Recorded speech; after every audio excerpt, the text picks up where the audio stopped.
Lalagyan ko po ng tubig.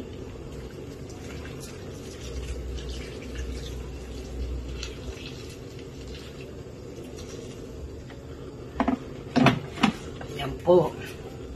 Tapos po, pakuluin ko siya. Pakuluin ko po yung paksiw.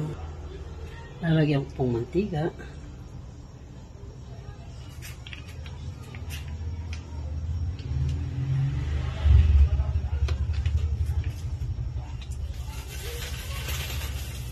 Ayan. Tapos pakuluin ko. Ganyan lang po ang magluto ng paksiw ko.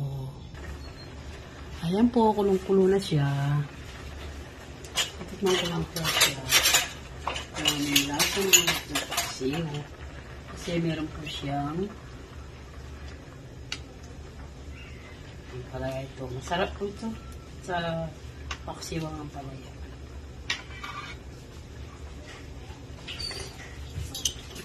Wow!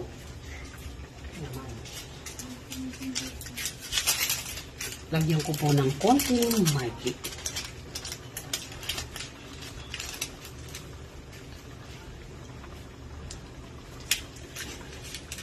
Hindi po ako naglalagay ng sukal. Ayan po.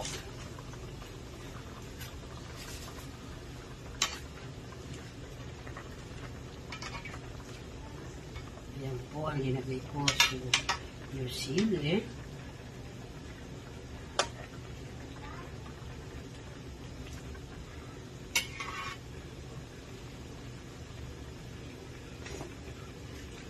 Wow, sarap.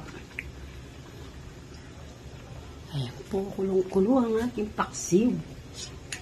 Ayan. Para po maluto siya ng stew.